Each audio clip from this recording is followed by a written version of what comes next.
গড়াইমাৰী ব্লকৰ বিডিঅ বাইদেউ ৰবিতা সৰকাৰ বাইদেউ তেখেতে আমাৰ ছয়গাঁও সমষ্টিৰ বিধায়ক কংগ্ৰেছৰ বিধায়ক ৰাকিবুদ্দিনৰ পিএৰ লগত মিটিং ৰেলী কৰি মেনেজ হৈ 3000 ফৰ্ম ৰাকিবুদ্দিনৰ হাতত গতাই দিয়া বুলি আমি গম পাইছোঁ। আমাৰ এই অৰুণোদয় 3.0 যিটো অৰুণোদয় ফৰ্ম সেই ফৰ্মখিনি যোগ্য হিতাধিকাৰীয়ে পোৱা নাই আমি খবৰ পাইছোঁ বা আমি গম পাইছোঁ। ৰাতি 12টাত ৰাজীৱ ভৱনত অৰুণোদয় ফৰ্ম ফিল আপ হয়। গতিকে বিজেপি চৰকাৰে দিয়া অৰুণোদয় ফৰ্ম ব্লকত ফিল আপ হ'ব, কোনো অফিসত ফিল আপ হ'ব লাগে, ৰাজীৱ ভৱনত সেই ফৰ্ম কিয় ফিল আপ হ'ব? গতিকে আমাক ইয়াৰ উত্তৰ লাগে আৰু আজি আমাৰ ফৰ্ম লাগে। আমাৰ লগত বহুত যোগ্য হিতাধিকাৰী আছে। এই যোগ্য হিতাধিকাৰী যেতিয়ালৈকে অৰুণোদয়ৰ ফৰ্ম নাপায় তেতিয়ালৈকে আমাৰ ৰবিতা বাইদেউ এই উত্তৰ দিব লাগিব যে ৰাকিবুদ্দিনে কিয় অৰুণোদয়ৰ ফৰ্ম দিব।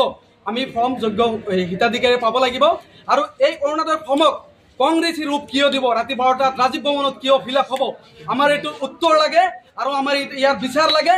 লগতে আমাৰ অৰুণোদয়ৰ ফৰ্মো লাগে। আমি যেতিয়ালৈকে অৰুণোদয়ৰ ফৰ্ম নাপাম তেতিয়ালৈকে আমি যোগ্য হিতাধিকাৰী ইয়াতে বহি থাকিম, ইয়াৰ পৰা আমি কলৈ নাযাওঁ। লগতে